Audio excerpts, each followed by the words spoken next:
So here we are once again talking about, well, what is probably about to become some very, very botched UK foreign policy.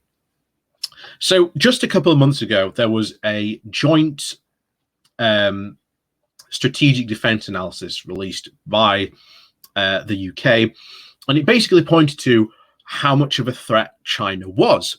But since then, Boris has done potentially nothing to say how they intend to do this. And this is sort of a very typical conservative mindset when it comes to the challenge of tackling China. And don't get me wrong, there needs to be at some point some type of confrontation with China. Again, I hope it doesn't turn violent. I do not want that to happen because, again, a war with China will be very, very violent and eventually probably very unfruitful.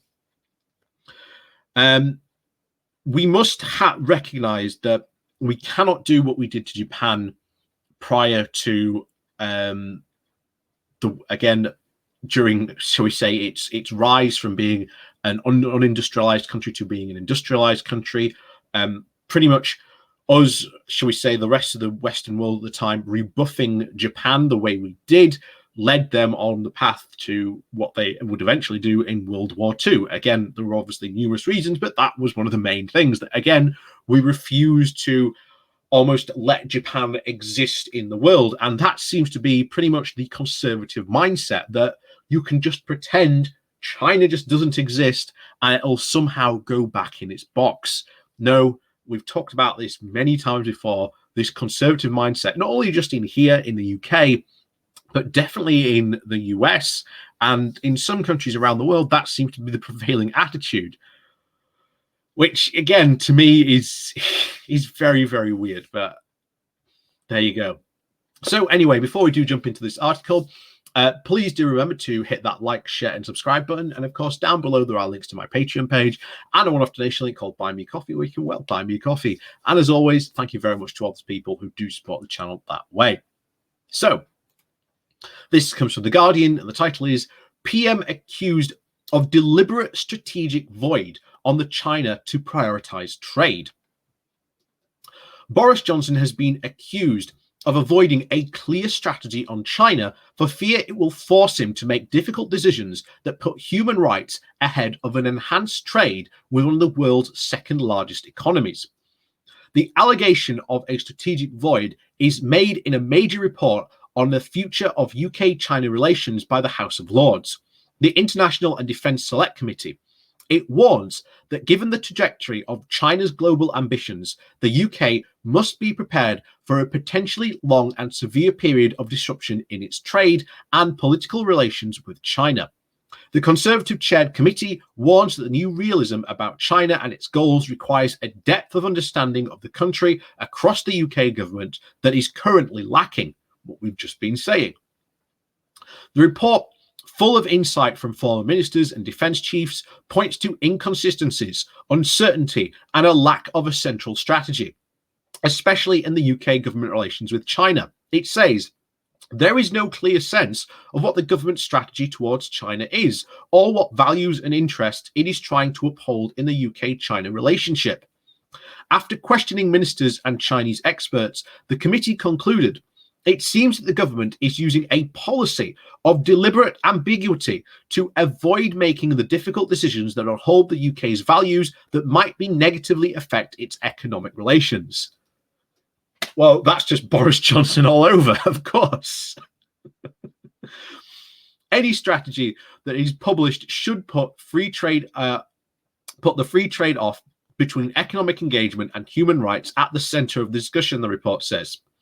Peers found that among its witnesses, the general consensus is that the government had been vague in how it plans to balance economic relations with China while upholding the UK's values, and is using this ambiguously to try and attempt to have its cake and eat it too. Wow, where have we heard that statement before? You know, this is classic global Britain gone, well, not existing. You know, all the Brexiteers said, global Britain, we're going to be, have our values, we're going to re-establish ourselves on the world stage. It's going to be, amazing. And yet, if the UK actually wants to try and establish itself on the world stage, as the Brexiteers claim, then there must be some sort of clear strategy to deal with China. You can't just avoid it. It's the elephant in the room. You can't just ignore it forever, But that's the way most conservatives treat China. They just think that sooner or later, for some reason, China will just go away. And yet, again, you can't. You have to really deal with China sooner or later. So the report urges the government to be more explicit than China represents a threat to the West, and not just, as the UK minister claims, a systemic rival.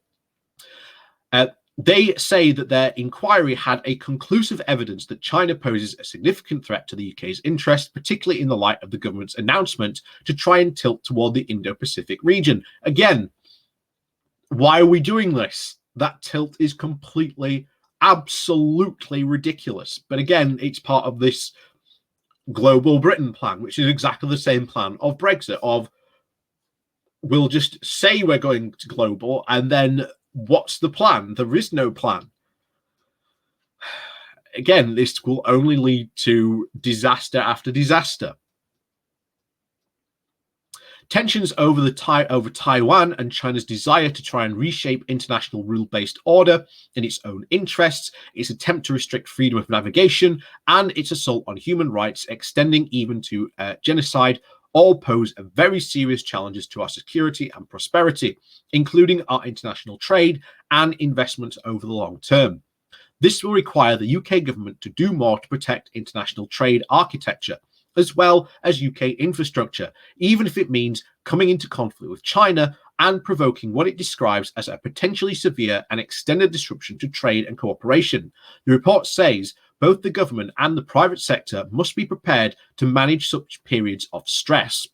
The report urges the government not to pursue a free trade agreement with China at this time, and questions whether the government has actually thought through the implications of its tilt to the Indo-Pacific, including the dispatch of the Carrier Strike Group to the South China Seas. No, they haven't thought it through, basically. There has been absolutely no thought in this tilt.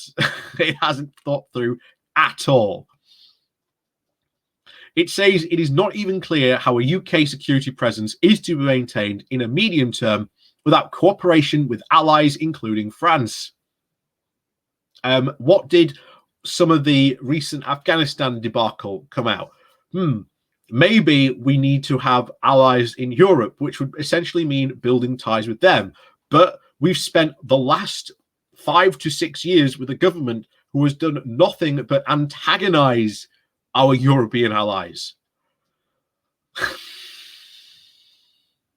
The report warns, even if not planned, there is a strong risk that future rhetoric from China will at some point provoke a major conflict.